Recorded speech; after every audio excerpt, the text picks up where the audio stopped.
6:47 p.m. Can I get a roll call? Commissioner Anderson? Here. Commissioner Blvd? Here. Commissioner Ovejas? Commissioner Riggs? Here. Commissioner Turner? Commissioner Day? Chairman Carsones? Here. Thank you. All right, thank you very much. First off, I'm going to apologize. I made an announcement at the last meeting I was going to be 15 minutes late. And I thought we were going to have a quorum, but apparently we did not. So you guys are not able to start without me. So apologies for the delay. We're going to go right into flag salute. Sure. Please. Before we do that, Yes. so Ms. just want let the commission know that Commissioner Turner, Commissioner Ovejas, and Commissioner Ye, all three asked for an excused absence. Got it. Thank you. So we have to move to We can come back to that on. No, just do it now. You want to do it right now? Okay. I move to approve their absences. Second. Roll call. Commissioner Anderson? Yes. Commissioner Blvd? Yes. Commissioner Riggs? Yes. Chairman Carsones? Yes. Motion passed 4-0 with Commissioner Ovejas, Commissioner Day, and Vice Chair Turner absent. Thank you. All right, everyone can please rise for the flag salute. Put your right hand over your heart and begin. I pledge allegiance to the flag of the United States of America and to the republic for which it stands, one nation, under God, indivisible, with liberty and justice for all. All right, thank you. That takes us to agenda item number 3, which is announcement of withdrawn, deferred, and their supplemental items. Yes, good evening, Chair Carsones. We do have a supplemental on item 6A as an applicant. Another supplemental. We received that by email and also here as well. That takes us to agenda item number 4, which is oral communications. This portion of the meeting is reserved for comment on items not listed on the agenda and is limited to a 30-minute time period. Under the Ralph M. Brown Act, the Planning Commission cannot act on items raised during public comment, but may respond briefly to statements made or questions posed, request clarification, or refer the item to staff. Comments are limited to no longer than 2 minutes per speaker. Is there anyone who wishes to speak on an item not on tonight's agenda? Seeing none, we're going to move on to agenda item number 5, which is the consent calendar. We do have some minutes from December 17th, 2025 and January 21st, 2026. For a motion tonight. Chair, I move to approve the meeting minutes on December 17th, 2025, and January 21st, 2026. Second. Roll call. Commissioner Anderson? Yes. Commissioner Blvd? Yes. Commissioner Riggs? Yes. Chairman Carsones? Yes. Motion passed 4-0 with Commissioner Ovejas, Commissioner Day, and Vice Chair Turner absent. All right. Thank you very much. That takes us on to our public hearings. Item number 6. We'll start with 6A. Before that, there are a few matters of general information I need to explain. This meeting will be conducted in an informal manner. Formal rules of evidence, such as those used in the court of law, do not apply. Everyone with an interest in an item will be heard. Decisions will be based on the evidence presented, including the staff report, any pictures or drawings presented by staff, oral testimony heard tonight, any written or graphic material presented during the meeting, and the personal observation of each commissioner. If you would like to speak on an item tonight, we ask that your remarks are pertinent to the project and do not include personal remarks. Repetition of evidence is neither necessary nor helpful. The meeting is being audio recorded, and the minutes secretary will prepare minutes of the proceedings. When speaking on an item, please come forward to the podium, speak clearly. You may give your name and record, or your name and address for the record. Fill out a speaker card and deposit it in the box at the podium. You are not legally required to do so. Zone changes, general plan amendments, and variances are brought to the City Council for a decision. All other items are final with the Planning Commission, unless appealed to the City Council. Appeals must be filed within 15 calendar days of the decision and are filed with the City Clerk's office and paying the necessary fees. The items will be heard in the following manner. Staff will read the agenda item. The applicant will then be asked to address the commission. Next, any other interested party will be asked to speak on the item. Finally, the applicant will be invited to make a closing statement and respond to questions from the commission.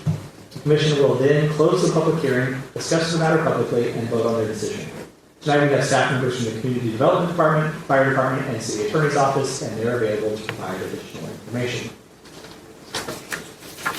With that, we can move on to item 6A, which is a recommendation from the Community Development Department to conduct a public hearing and adopt resolutions for the approval of Dice Lane. Staff, can you please present this item? Good evening, Commissioners. Item 6A is a recommendation of the Community Development Director that Planning Commission conduct a public hearing and consider adoption of resolutions number 2026-010 and 2026-011 for approval of PRA 25-00006 to allow first and second story additions to an existing two-story single-family residence in conjunction with waiver 25-00004 of the front-facing garage setback requirement on property located within the hillside overlay in the single-family residential district zone. The property appears as one story from the street level. However, the first level is situated towards the rear because of the downsloping hillside. The project involves converting the existing garage located at the rear lower level into livable space and expanding the lower level at the rear west side. A new two-car garage is proposed at the front of the upper level, and interior remodeling is proposed throughout the residence to accommodate the revised floor plan. Neighbors at 454 and 450 Calle de Aragon reached out to staff regarding potential view impacts and provided correspondence that was included in the staff report. Staff visited both sites and noted partial ocean view impacts and were observed from the front porch areas of each home. The proposed construction does not appear to produce a substantial adverse view impact, as the addition would extend 3 feet towards the rear of the property and not substantially obstruct view of the ocean towards the west. The current view is also along the applicant's driveway, meaning that said view is not permanent, as the parking of a vehicle could block it. However, the proposed project involves relocating the driveway approach to the front of the home, which would retain an unobstructed view. Proposed additions would occur within already limited view corridor and would affect only a small portion of the existing view overlay. The project would not eliminate the view entirely, as it does not block a broad or panoramic view. In staff's judgment, the project does not result in substantial adverse impacts to neighboring properties. A supplemental report was provided to you today, which contains additional correspondence that was received after the release of the public hearing notice. Staff recommends approval of the project as conditioned and is available for questions. Thank you. All right, thank you. Is the applicant present? Please come forward and you can tell us about your project.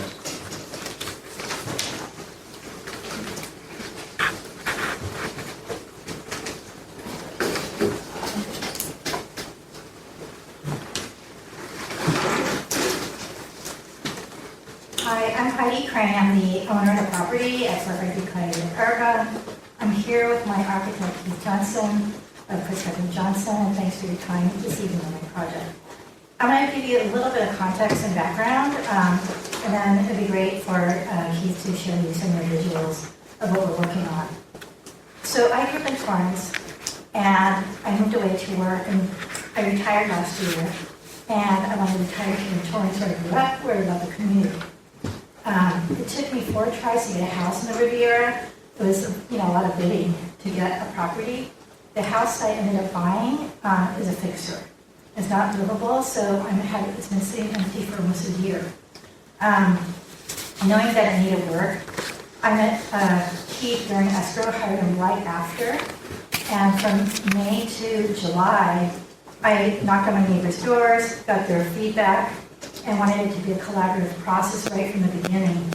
And so it's 3 months of collecting information, and I love my neighbors. They're great, and they're really fantastic, and they all did what I did. And they were helping me try to get neighbor approval. So I got very educated on the process, but obviously I didn't get unanimous neighbor approval. But I had a lot of support, and neighbors are very excited about the project because it will improve the neighborhood. And in fact, we are grouping together to bury lines behind the house to further improve and beautify the area. So we have a group trying to get that done as I remodel my house. So I'm here because I'm aware of one neighbor that was opposing my project from the beginning, and we shared our plans of going, to back up a minute, my house is long and narrow, my plot is long and narrow, but it's really narrow because I've had a 12-foot driveway that goes down the slope and behind the house. And it goes, in my property, you can see through it, there's not a gate or anything. You can see through the driveway 110 feet to the back of my property and behind it. And so my neighbors have this view through my driveway that's, it's city, ocean, trees, and so it's open, my backyard's open. So, anyway, so my house is long and narrow, and the driveway goes down behind the house because there's a garage in the back underneath the house. So it's very awkward. And so I want to move that garage up front, but I committed the neighbors not to widen my house into the driveway. And I would keep the side open to minimize impact on the property and minimize impact on my neighbors. And they've been fantastic. They invited Keith and I over to their house so I could see my house from theirs. And also they were concerned about my privacy, so they said, what you see, be careful where you put your windows. So it's been truly collaborative, and so we're here because the driveway, moving the house up to the garage up to the front, I need 1 foot 11 inches to get a 20-foot wide garage. And that's where I'm having objection to that, going that far into the driveway. And I'm working with the neighbor. We at first went 3.5 foot into the driveway, leaving 8 to 9 feet of view. And it was like, nope, that doesn't work. So we minimized everything to the extent we could, and got it down in half of that, and shared those plans. It was, no, that doesn't work. So I said, well, what will work? And, a foot, a few inches, it was like no changes. So we continue to work with the rest of the neighbors and finish the plan submitted in August. And then I subsequently worked on the interior because this house has the rooms are like 11, 12 feet wide, and it's pretty dark. So then I went to work with about spaces on how to make the house not as dark in order to keep this footprint narrow. And we got to a good place. It was 3 months, $30,000 rendering the inside to get it, so I'm happy with the house. So the house is a house I love for the neighborhood. The house I love for me would go 6-7 feet into the driveway to get better light into the house. But I don't want to do that because I'm moving back here for the community. And so a lot of time and effort has gone in this past year, so I'm unretired now because paying for an empty house is pretty expensive. And so I'd love to see this house get approved. And it's been really all minimized up front.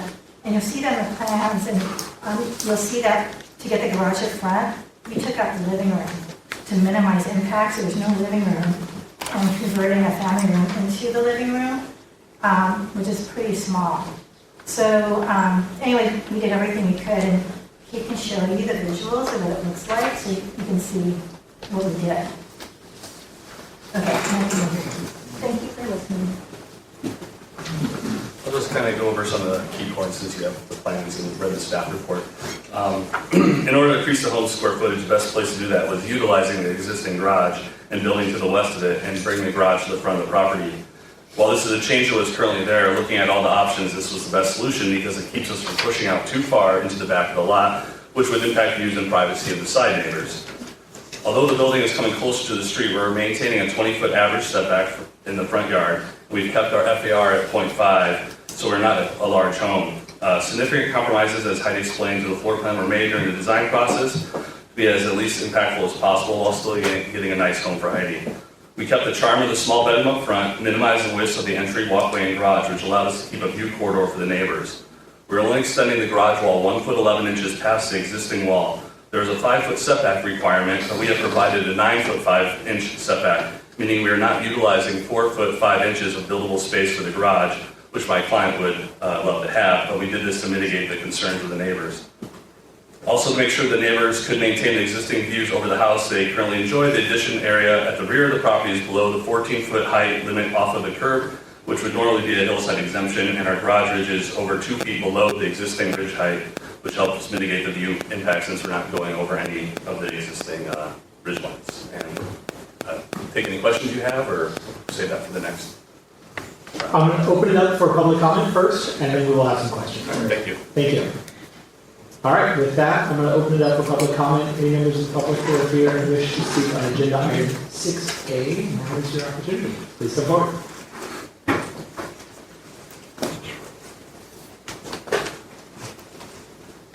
Hi there, I am Dylan Wheeler. I live at 454 Coyote, Oregon. I'm at the property directly across from 453 Coyote, Oregon. I am the one neighbor that has the concern of the view. Come this May, we'll have lived there for about a decade, and we've really enjoyed the view that we have currently. And what we have a view of the coastline, and it's not panoramic from the city to the ocean. It's just situated between these two houses. Because of the angles of where the properties are, even an inch into it takes away the complete view of the harbor that we have. I am all for my neighbors adding value to their house, and honestly, when it comes to this particular project, going up a story wouldn't bother me at all because I already don't see the mountains at that point. So we can go vertical, that's great. But in this particular instance, the view that my neighbor has is nearly 180-degree panoramic view of the site. They wouldn't be adding much to their view with this, and they're adding to their property. This is a situation where they're adding to theirs by taking away a defining feature of mine. Because between the houses that we were looking at when we were buying the house, the winning factor of this was our view. And that's it. Thank you so much. All right, thank you for your comments. Any other members of the public wish to speak on agenda item 6A? All right, seeing none. You or one or both of you can come back up and we'll open it up for questions from the commission. Let's kick us off. So I feel like we've already negotiated against ourselves a little bit due to the lack of willingness of the neighbor to even compromise 1 inch on our addition. Can I cut you off for 1 second? Sure. I'm going to have us ask you some questions first, and then I'm going to have you follow. No, I do want you up here. Okay, Oh, gotcha. Commissioner Borjak. Thank you, Chair. One of the things I'm interested in understanding is Ms. Crane's comment about the grouping to bury power lines and what that can do for neighbors across the street where Mr. Weaver, I think it's Weaver, lives. Can you expand on that, please? The power lines are pretty prominent along the back of the properties, on the back of the Oregon properties that are downslope. So I think any burying of the lines would improve everyone's view. That's through that corridor that that Dylan has, and for our property as well, and everyone along that street. I don't know if you have any more information. I don't really have a lot of information about what the status of that is, but it was something that's not really part of this application, but just something that she's been working on the neighbors with to kind of bury the lines in their respective backyards. So I sense that there's a community benefit for people who live opposite side of the street with these lines being buried. That's a good thing. The second question would be the compromises that have been made for the garage to not go out an additional 4 feet. And you could have put forth that particular request in your drawings. Was there any opportunity to get that 20 feet by biting in the opposite direction in the house and preserving that 1 foot 11 inches, as I recall? So we have the existing office space that we didn't really want to touch, trying to keep some of the existing framing there. The entryway, we only have 6 foot 6 inches wide, and by the time you add some roof overhangs that I think we have at 2 feet or so, it kind of creates like a darker corridor between the two. So this farther we push that garage in, it shrinks that kind of pathway into that kind of closes that off and just kind of makes it a dark, uninviting entry area. So, I'm not an expert in architecture, so my thought is, if the entrance is going to be dark, are there provisions, skylights, those types of things that could be used to brighten that up, so as to... We are proposing a skylight in the, after the entry inside to lighten up that area there. You know, it's, if we had to, it's possible, but I know Heidi was pretty adamant about keeping that entry space open. So just, again, I appreciate all the compromises that have been made, and I like the fact that Mr. Weaver has said that he enjoys his neighbors. These meetings are very difficult when you have people looking to maintain what they have and what they treasure. And so my thought is, while I am, a believer in improving the neighborhood and the like, at the same time, I wanted to see if there were any, I wanted to test to see if there are any opportunities to even shave off a little bit more. So that's the balance of my questions. So, Chairman, thank you. Commissioner Riggs. I sort of ditto with you, Commissioner Borgiali, in retrospect to what he was saying. But I guess my question, I wasn't listening, taking some notes down here. There's three of us that live on the hillside there, so we're very familiar with it, protecting it and all that. But I've done some work there where my neighbors have had buried lines. I didn't catch it. Are you burying the lines or not? That's not part of this proposal. I know Heidi's been working with the neighbors. I don't know what the status of that is, but it's something she's been trying to do with them. Gotcha. I mean, I know how it works and stuff, so I just didn't know if you guys had commented on it. I sort of understand where the gentleman was talking about when he came up here. Have you guys, he's there, and I was going to ask him some questions. If we can get him back up there for a second afterwards. You do that. You want to do that right now? Or? Yeah, for a second. All right.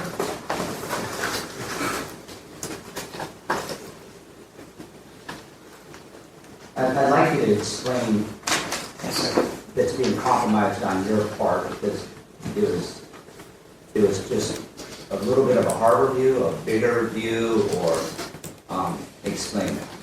I can get some of the ocean if I look far to my left. By the way, it would have been better if you brought some pictures. Oh, I'm sorry. I was not aware that I needed to bring pictures. I thought by calling the representative before the hearing I'm trying to vision it. We're all going to have to vision it. But anyhow. I mean, I have pictures on my phone that I don't know if I could, I don't know how this goes. That's not my, I don't think we could look at your phone. We don't do that, unfortunately. But go ahead. Okay, whoever was in charge of this particular case came over to my house and took pictures. So I thought they were a part of what's happening tonight.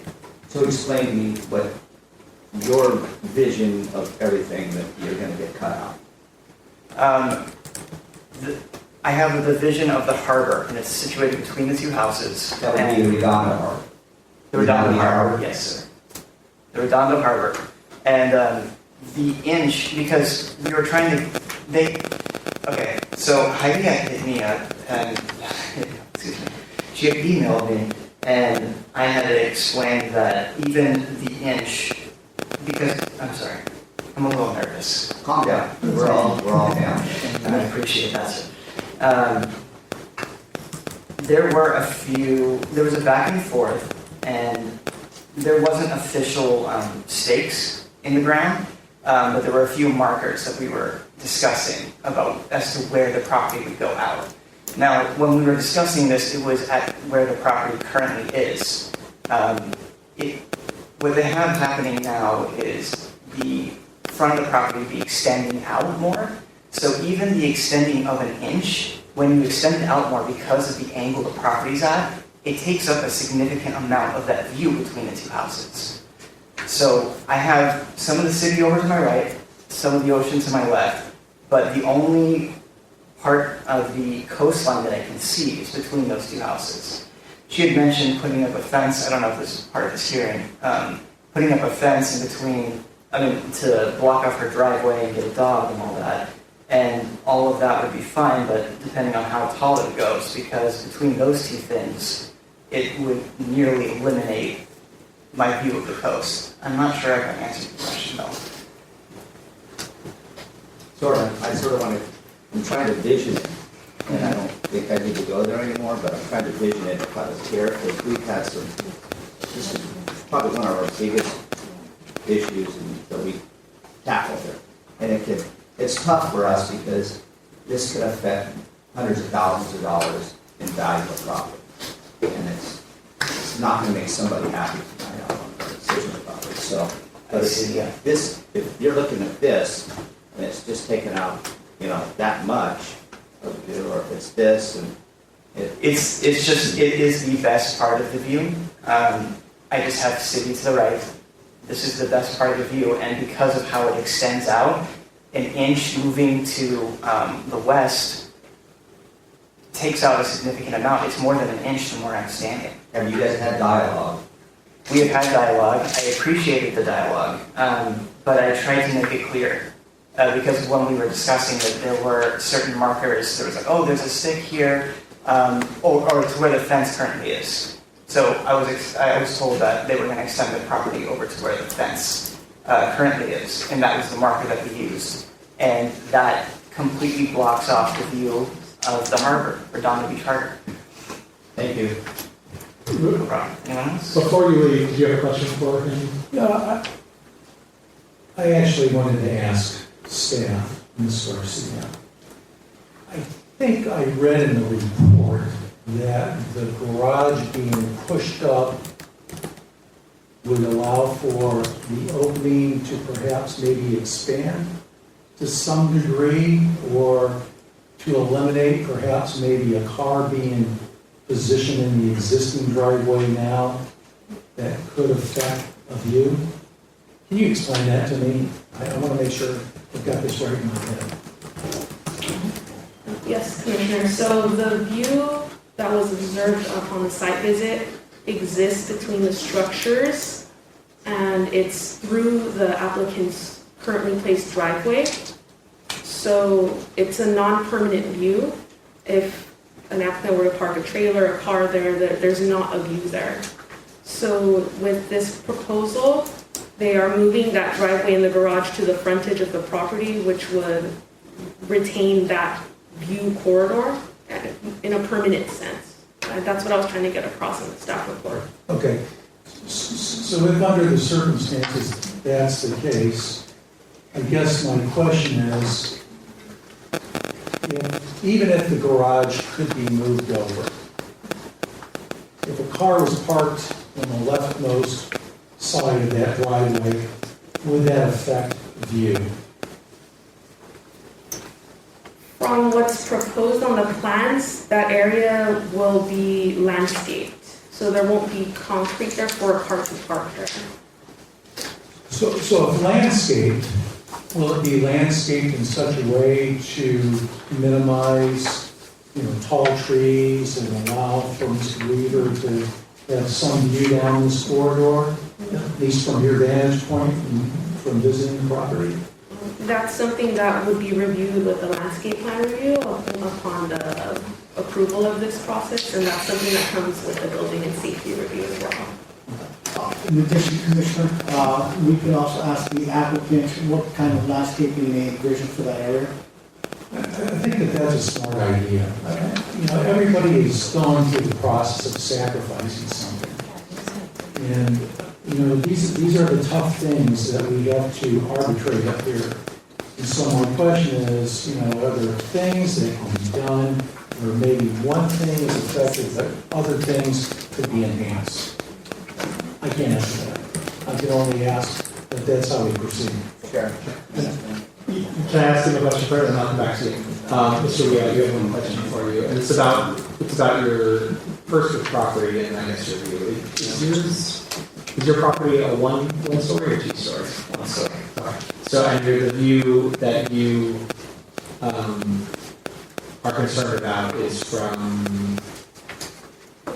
Where? From the front of the house. We have a kitchen, dining area, and from the table, we can see the harbor. So that's the part that's being encroached. Thank you. Commissioner Ernst. So, this might be for staff, or the architect. So, once again, being a resident and loving my city, and knowing we have a hillside overlay, and it's really getting, we say the term up there, what is it? Getting cut up by 1,000 slices or whatever, and it's just irritating. And there's other ways that are brought forward that it's damaged. So to preserve it as much as we can from whatever, you know. So what I'm maybe hearing is that there's a corridor somewhere in there that could be maybe moved over a little bit, a foot or two, that might be able to preserve this. Would that be the architect question? Can I have Mr. Weaver sit down? Yeah, sure. Go ahead. Thank you. We're done. Can I just? Yeah. Um, And I'm not trying to beat you up on this or. No, you're welcome to. I feel like I've already been beat up on it, so it's fine. I want to say that there are, my neighbor's trees and bushes, they block more of the ocean view than anything. And so I offered to take out my tree. And it's like, no, your tree doesn't matter. But my neighbor's bushes are really tall and blocks the ocean view a lot. And and that's in my neighbor's yard. And, he was told, he has been asked to trim it, so he trims it periodically, but it still blocks the view. And so, right now, it's a driveway, you could park your car in between the two houses, or truck, or whatever, And I'm gonna, because I do want a dog, I'll put a gate there, but I could put the gate slightly downslope, so it doesn't, isn't too high for the neighbor.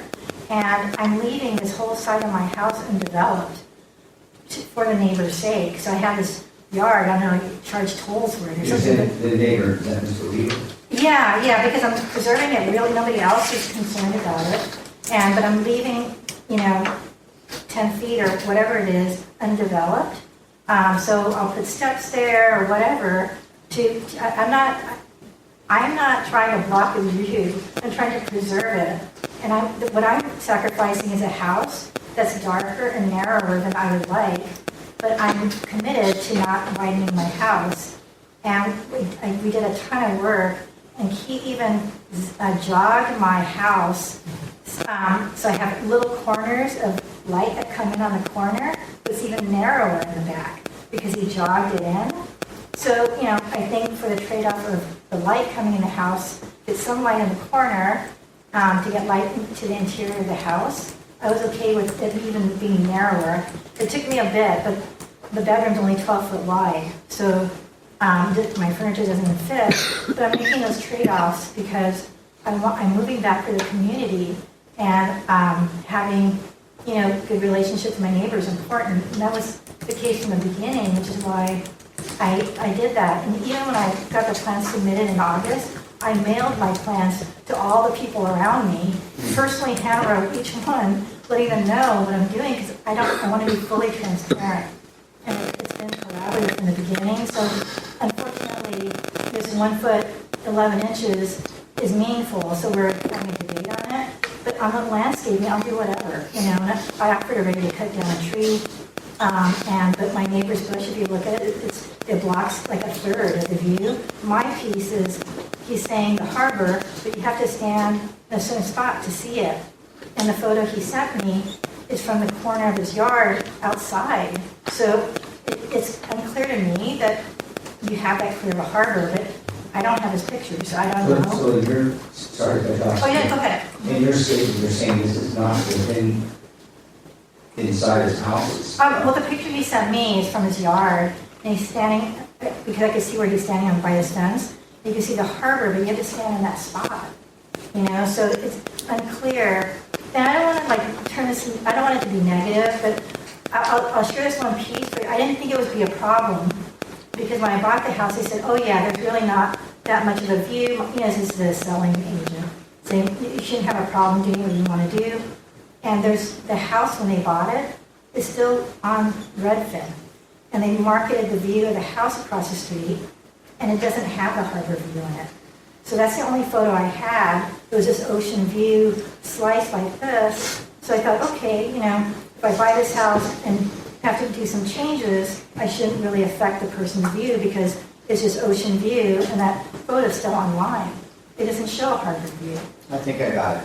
Okay, so anyways, sorry for overemphasizing, but I've just done so much to make this work, and I'm not living in the house, so it's been a big effort. So I was hoping to get a green light today, but I understand you have your questions and need to do, you know what you need to do, so happy to do my part. And I want the shrinking of the entry to be 4 feet wide. I don't think anybody would want a 4 feet wide entry. It's like really narrow, it's like tiny. So it would look weird with this house, but probably any house. Okay, so thank you. Okay. With that, is that the last question you had? I don't have anyone else up here. Any final thoughts from you guys before we close the public hearing? Thanks for listening. Thank you. Okay, Commissioner Borgelli. Oh, sorry. No, you can't. No, Oh, not anymore? Not anymore. Thank you. Commissioner Borgelli. Thank you, Chair. I'm going to motion that we close the public hearing. Second. Roll call. Commissioner Anderson, Yes. Commissioner Borgelli, Yes. Commissioner Riddick, Yes. Chairman Carlson. Yes. Motion passed 4-0 with Commissioner Ovejas, Commissioner Ye, and Vice Chair Turner Housen. All right. Thank you. I do have a couple questions for staff. I think we understand what we're talking about here. I just want to make sure. So this is essentially the reason this requires a precise plan is because it's two-story and because of the FAR. So it requires a precise plan because of the additions to the rear of the first and second story, and then the waivers coming in for the garage. Sure. But from the road, this looks like a one-story. Correct. It's one of those that we see sometimes where it drops off. It's not a subterranean second story, but it feels like it. Yes, there's a significant grade difference from the first and second level Got onto the rear. Okay, and the height of this is not really increasing. No, the height of the proposed additions will remain under the existing roof line, Got it. which is currently 24.57 feet tall. Okay.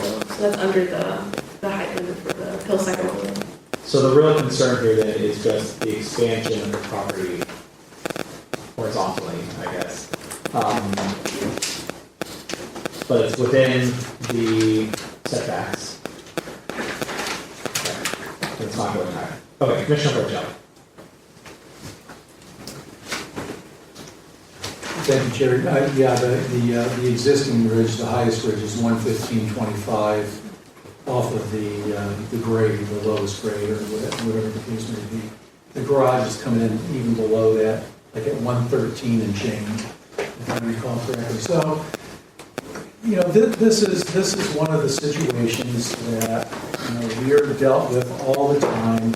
And what it sounds like is that sacrifices have been made by both parties, are being made by both parties. Ms. Crane would like more light. She can go out further, opted not to look at bringing things, tighten them up.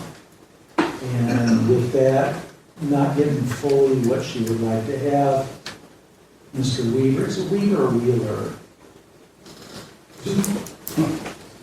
Wheeler. I'm sorry, sir. Mr. Wheeler, on the other hand, is having a portion of a view, a very important portion of a view, shaved off. And my thought process is that nothing will ever be perfect. It's sacrifices that both parties make to preserve the relationships. So my thinking is, this is a good project.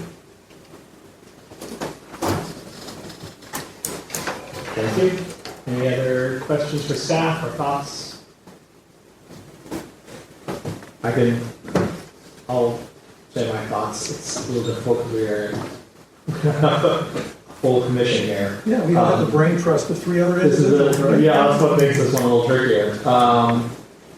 I'm going to have to agree with Commissioner Borgelli. I think we've seen some projects that have come before us in the hillside. This one feels relatively weird in its approach. It sounds like a lot of thought has gone into making it the least impactful possible. I'm not sure I see what would qualify as a substantial impact. So I'm sort of in line with Commissioner Borgelli in my thoughts on this one. Further thoughts? Should we look for a motion? Let's go ahead and motion then. I see the motion. All right, Commissioner Borgelli. So what I'm going to do is I'm going to motion, to get things out of the way here. I'm going to motion that we approve precise plan 25/6 and waiver 25-4 for this particular property that we're discussing right now. Second. All right, roll call please. Commissioner Anderson, Yes. Commissioner Borgelli, Yes. Commissioner Riggs, Yes. Chairman Carsonis. Yes. Motion passed 4-0 with Commissioner Ovejas, Commissioner Gay, and Vice Chair Turner absent. Thank you. All right, and we have some resolutions. I can hear the number and title. Oh, I can hear the number and title. There are 2 resolutions with this item. Planning Commission Resolution Number 2026-010. A resolution of the Planning Commission of the City of Torrance, California, as provided for in Division 9, Chapter 1, Article 41 of the Torrance Municipal Code, approving a precise plan of development, PRE 250006, to allow first and second story additions to an existing 2-story single-family residence, in conjunction with a waiver of the front-facing garage setback requirement on property located within the hillside overlay in the single-family residential district R1 zone at 453 Calle. Planning Commission Resolution Number 2026-011. A resolution of the Planning Commission of the City of Torrance, California, approving a waiver as provided for in Division 9, Chapter 4, Article 2 of the Torrance Municipal Code to allow a reduction of the front-facing garage setback requirement, in conjunction with a precise plan of development to allow first and second story additions to existing 2-story single-family residence on property located within the hillside overlay in the single-family residential district R1 zone at 453 Calle de Arica. Thank you. All right, Commissioner Borgelli. Chair, I'm going to motion that we adopt 2026-10, 2026-11 resolutions. For a second. Second. Sorry, there we go. Roll call please. Wait for Mario. Commissioner Anderson, Yes. Commissioner Borgelli, Commissioner Riggs, Yes. Chairman Carsonis. Yes. Motion passed 4-0 with Commissioner Ovejas, Commissioner Gay, and Vice Chair Turner absent. Thank you. All right, congratulations, you got your project. Thank you all for being here and wishing peace to the neighborhood so you guys can live peacefully together. Thank you all for being here. Thank you very much. Congratulations. With that, we're going to move on to agenda item 6B, which is a recommendation for the consideration of a zone change to amend the zoning designation from the Hawthorne Boulevard Pacific Coast Highway intersection area sub-district to general commercial district. Staff, would you please present this item? Good evening, Chair and Commissioners, the Awards Community Development. The item before you tonight is a request for a zone change, ZON 2501, to amend the zoning destination for 10 properties located along Pacific Coast Highway between Ocean Avenue and East Avenue, west of Hawthorne Boulevard. The request proposes to change the zoning from the Hawthorne Boulevard Pacific Coast Highway intersection area subdistrict, or HPCH, to the General Commercial District, or C2, and to adjust the boundary of the Hawthorne Boulevard corridor specific plan accordingly. This request is processed as a legislative action and does not involve a specific development proposal. If approved, the amendment would modify the regulatory framework governing subject properties, but would not authorize physical development. Any future redevelopment would require separate applications and review and be brought back before this body. The HPCH subdistrict was originally established in 1996 as part of the Hawthorne Boulevard Corridor Specific Plan in anticipation of major roadway improvements at the intersection of Pacific Coast Highway and Hawthorne Boulevard. Since that time, major roadway improvements were completed at the intersection in 2024. And as discussed in the staff report, those improvements have addressed the conditions that originally supported the application of the intersection-specific zoning controls, the HPCH subdistrict. The staff report evaluates general plan consistency, land use compatibility, and the differences between HPCH and the C2 zoning frameworks. Staff found that the proposed C2 zone is consistent with the general plan, compatible with surrounding uses, and aligned with the established development pattern along Pacific Coast Highway. The proposed amendment would also resolve existing legal non-conforming conditions, which would allow for reinvestment and modernization of aging commercial sites while maintaining compliance with applicable regulations.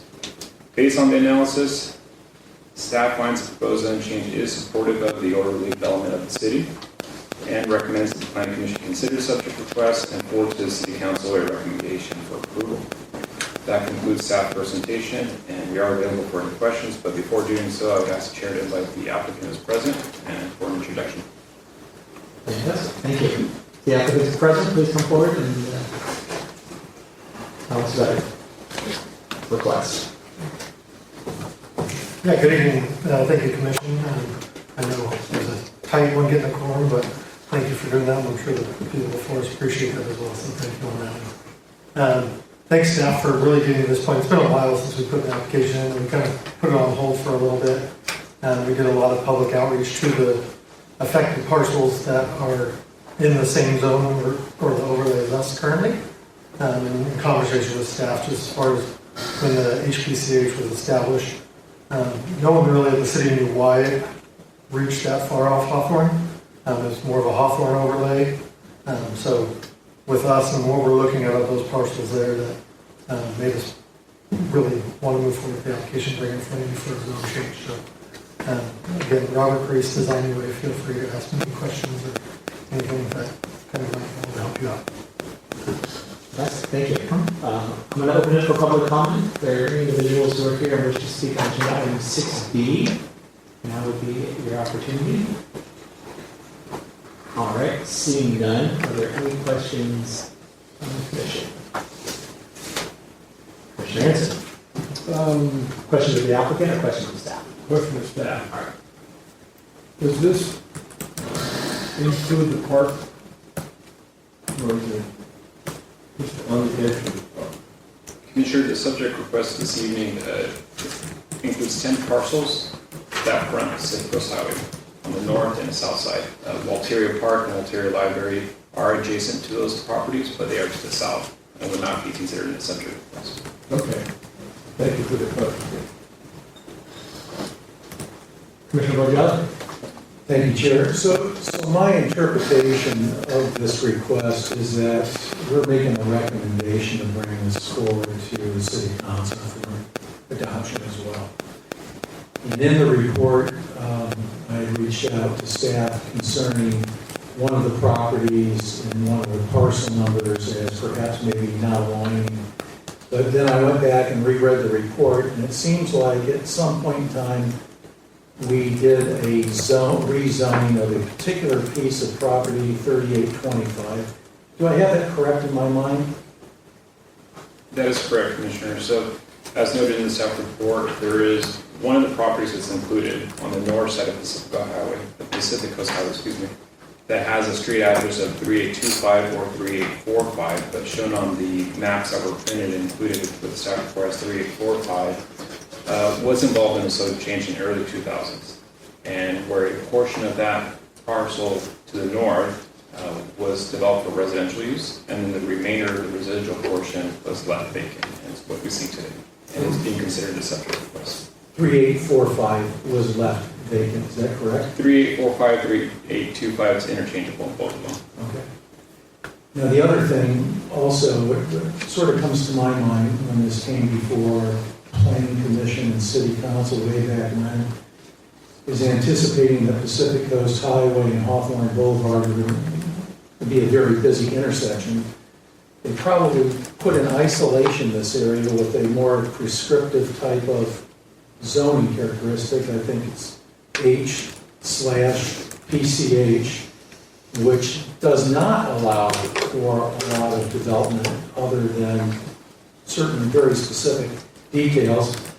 And then they did that because they didn't want to, I anticipate they didn't want to go through the eminent domain process to take. You know, we don't want people to invest and then take away. So it went from C2 to H/PCH, and now the request is bring it back to C2 so that the businesses can go along the process of doing things to improve their properties and to satisfy non-conforming issues. Is that how I hold it? Is that correct how I hold it in my mind? Commissioner, that's an accurate summary of the staff report, yes.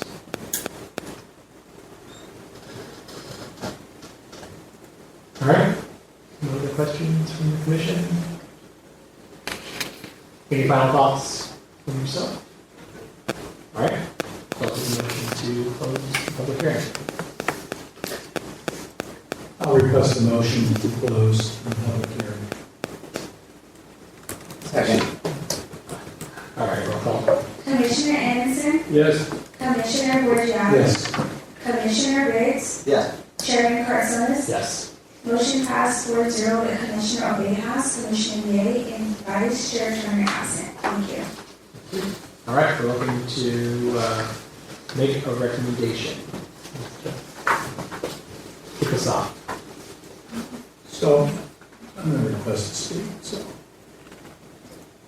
I've looked at this multiple ways, and returning it back to a C2 designation seems to be a fair set of circumstances. I'm surprised there's not more people here because it carries other implications as well. And I'm not going to speak about it because there's no one to speak to. I'll happily speak after things close down here, but what this does is this opens up issues that we've been dealing with in connection with residential type of activity. So my conversation with my colleagues up here is, do you guys see it any different than that keeping it as it currently is versus changing it to C2 is going to carry an implication for people in neighborhoods and things as such who are not here tonight? That's a question for you guys to consider.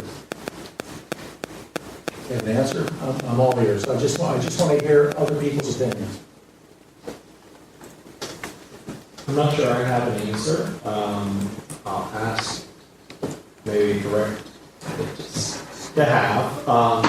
Does the C2 zone as it stands, what are the differences in regards to C2 zone versus the Hawthorne HPCH zone in regards to what Commissioner Borgia is referring to, housing, I guess?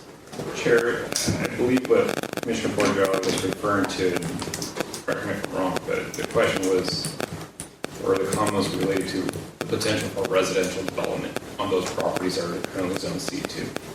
And the answer is yes, the HPCH subdistrict prohibits residential uses, whereas the C2 conditionally allows residential uses. If there were any future residential development proposals, those would be subject to a discretionary review process and brought before this body, and then potentially on appeal to the city council as well, just like with any other commercial properties that are zone C2 that allow for residential uses. So it doesn't allow it by right, it allows it as a conditional.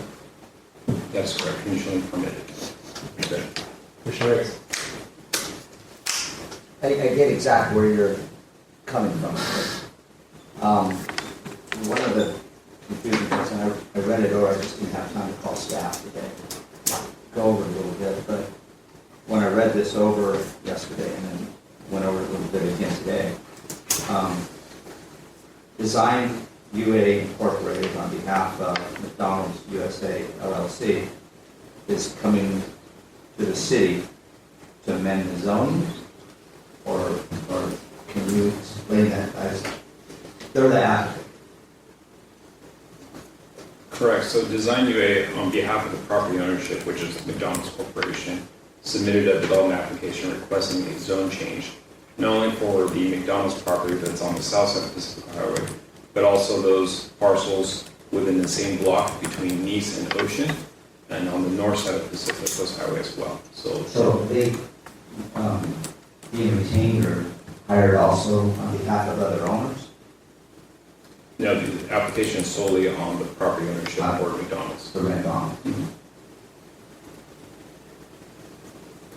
Okay.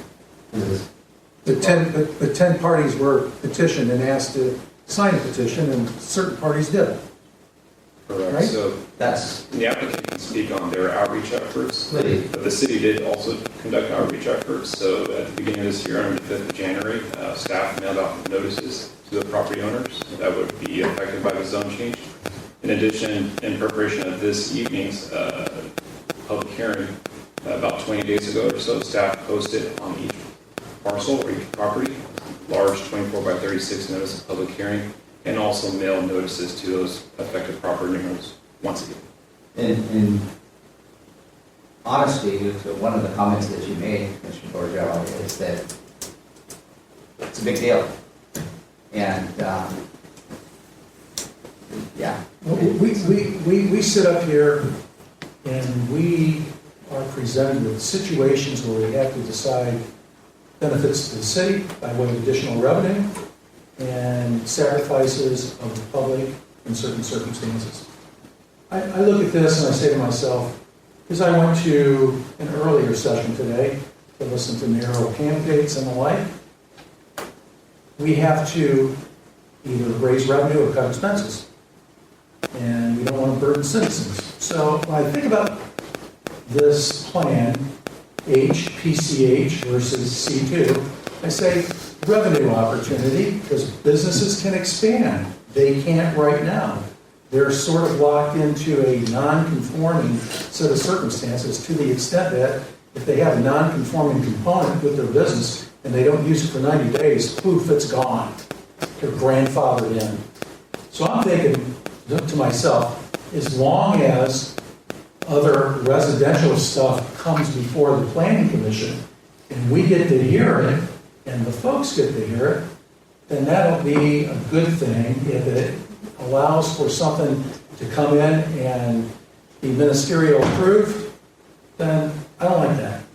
So I'm taking it that we'll have a say down the road, release the zone back to C2, let businesses flourish, and when it comes to doing other things that have tested the public's nerves, we at least get to hear that and vote on it. And then it can go to city council as well.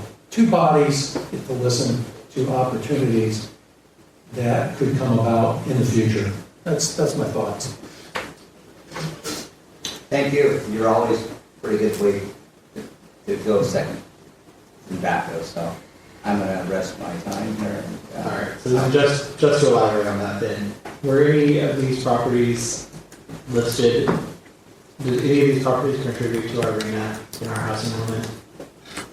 Chair, that is correct, and it's noted on the staff report as well. The vacant parcel 3825 Pacific Coast Highway, which is on the north side, is currently vacant, and it was identified as a potential housing site, included in the inventory with the housing element, and would serve to meet the RENA numbers as well, the regional housing needs of allocation or assessment. We have to look at it. And that would require a variance, since it's not allowed in. Actually, because it's identified in housing element, not by right, but they would already be permitted, subject to the discretionary review process. The zone itself would have to be changed automatically. Since it was identified in our housing element, we would need a variance if somebody came with it. This zone change would serve to work with the housing element and allow for that future residential development if it were to. Got it, that would still be conditionally approved. Correct, brought before this body and on appeal to the city council. Understood. And then by changing this to C2, it doesn't create any non-conforming issues then with what's already there. Correct, so the several non-conforming uses or commercial sites that currently exist those non-conforming conditions would be resolved by the proposed zone change. Got it, and no new ones would be created. Correct, no new non-conforming conditions would be created. Okay, perfect. All right. Let's see, anything else? All right, did we, yes, Commissioner Mortel. So I think we're at a point where we can motion to close the public hearing. Is that correct, Chair? Yes, we are. Let's do that. You already closed. My motion, I think we did close the public hearing. Yes, we did, and it got approved. Okay. So now we're looking for action, actually. Jeez, I had no lapse there, did I?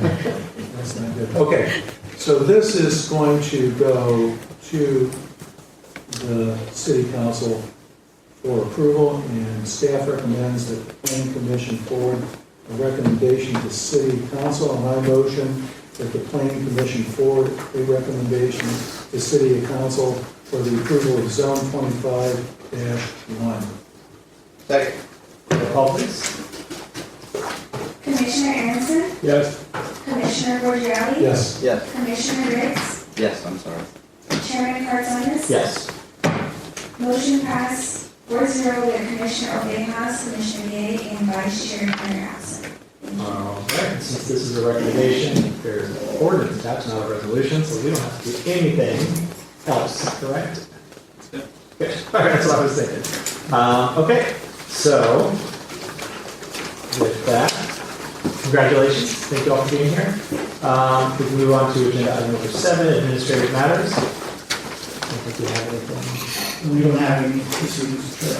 All right, number 8, oral communications. Anything from the commission? I believe last meeting, Chair, I had asked staff that on April 15th I'd be granted in Steve's absence. I just wanted to put that out there one more time.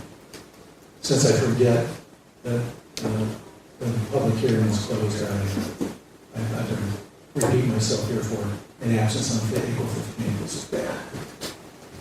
Any other I've been seeing a lot of chat, and I don't know if I can bring this up, just for us. It's been disclosed already, but a lot of chat. I do have a pretty large Facebook page, and they're talking a lot about the Sears parking lot right now, or not.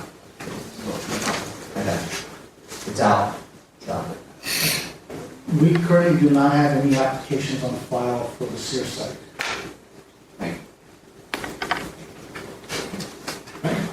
you. Any comments from staff?